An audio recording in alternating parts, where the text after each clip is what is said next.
अच्छा, मुझे ना भाजा वाला ये सिग्नल बहुत अच्छा लगता है, पता नहीं क्यों। शायद इसके जो गेट्स वगैरह बने हुए हैं और ये बने हुए हैं इसकी वजह से, और ग्रीनरी भी बहुत है। एक बेहतरीन सी लुक आती है, फंटास्टिक सी।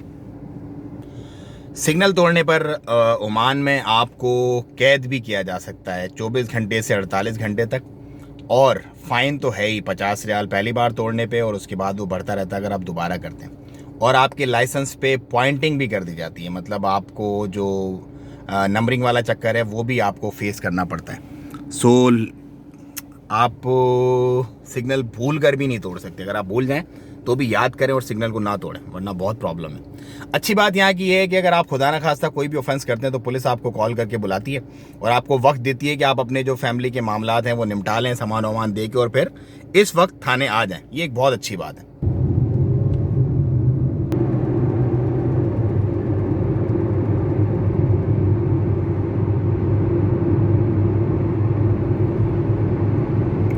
ये पूरा एयरपोर्ट है जो मेरे साथ साथ चल रहा है इस वक्त, लेफ्ट हैंड साइड पे पूरा, और ये राइट हैंड साइड पे पूरा अलमवाला का इलाका है सारा, सिटी सेंटर और ये तमाम चीज़ें इधर ही हैं।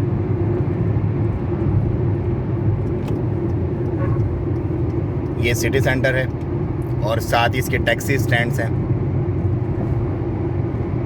और ये ब्रिजेस बनाए हुए हैं, ओवर हेड ब्रिजेस। अगर कि कोई पैदल चलने वाले पेडेस्ट्रियन है तो वो इन ब्रिजेस से ऊपर से घूम के जा सकते हैं बिना रोड को डिस्टर्ब किए हुए। ये वाले हैं वो ब्रिजेस, ओवरहेड ब्रिजेस। सामने ही सावा पार्क है, और सावा पार्क के बिल्कुल सामने बुर्ज सावा है, और ये टैक्सीज हैं ओमान की जो ओमान में चलती हैं। और इसके साथ साथ ये वैगन्स भी चलती हैं। वैगन्स के किराए नॉर्मली कम होते हैं टैक्सीज की निस्बत। अगर आप फुल करना चाहें तो फिर आपको टैक्सी करनी चाहिए। अगर आप नॉर्मली वैसे सफ़र करना चाह रहे हैं कंबाइंड में तो वैगन सही रहती है। और ये है जी सावा पार्क, बेहतरीन पार्क है और बहुत अच्छी तफरी का एक मरकज़ है, और बहुत बड़ा पार्क है। बेसिकली ये लोगों के लिए बहुत अच्छी तफरी है, लेकिन अब ये बंद है काफ़ी अरसे से कोरोना की वजह से।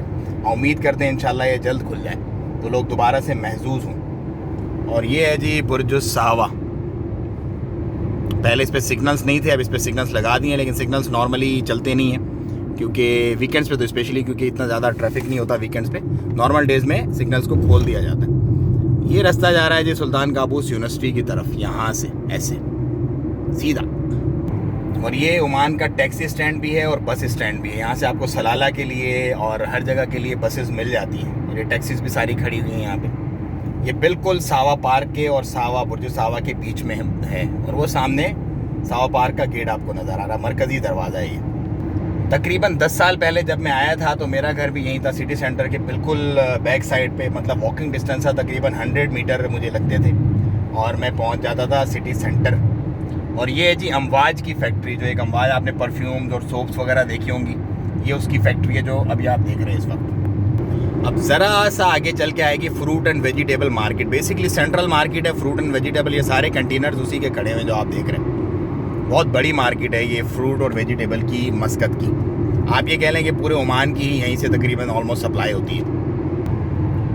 ये है जी मार्केट, लेकिन इस वक्त ये रिटेल के लिए तो बंद है, होलसेल के लिए खुली है। अच्छा, इन खजूर के दरख्तों की बहुत अच्छी बात यह है कि बेसिकली इनसे खजूर तोड़ी नहीं जाती। नॉर्मली जो मतलब समझ लें कि मुसाफिर या आने जाने वाले साइड वाले लोग होते हैं, या वैसे ही जो लोग अपने मतलब जिन्हें भूख वगैरह लग रही होती है तो वो इनसे तोड़ के खा सकते हैं। और वैसे भी नीचे इतनी सारी खजूरें गिरी होती हैं सीज़न में कि बेतहाशा आपको ज़रूरत ही नहीं पड़ती, मतलब स्पेशली जाके। नॉर्मली मैं उन लोगों की बात कर रहा हूँ जो अंडर प्रिविलेज है, तो खजूर आपको पता है एक मुकम्मल ग़िज़ा है, मुकम्मल ग़िज़ा। और सामने आप देख रहे हैं एक बिल्डिंग जो कलरफुल सी है, वो ओमान टेल का ओल्ड ऑफिस है। अब नया ऑफिस जो ओमान टेल का वो चला गया है, जो एरिया नया बना है जहाँ पे क्राउन प्लाजा होटल भी बनी है, कन्वेंशन एग्जीबिशन सेंटर भी बना है, वहीं पे एक ओमान टेल की राउंड बिल्डिंग है। लेकिन पुराना ऑफिस ये था ओमान टेल, जहाँ मतलब अपनी पैदाइश से लेके और पिछले साल तक भी काम करता रहा है ओमान टेल इस ऑफिस में। और ये है जी बेहतरीन मस्जिद, माशाल्लाह बहुत अच्छी मस्जिद है ये, और सुल्तान काबूस यूनिवर्सिटी के पास है ये मस्जिद। यहाँ हम इंशाल्लाह साथ मिलके एक जुमा पढ़ेंगे, जैसे ही मस्जिदें खुल जाती है आपको बताऊँगा किस जुमे में यहाँ आऊँगा इंशाल्लाह, फिर वहीं हमने नमाज़ पढ़नी है साथ। अगर आप सीधा जाएंगे तो आप निस्वा और बिदबिद चले जाएंगे, अगर आप कट करते हैं तो आप अलखूद की तरफ चले जाएंगे।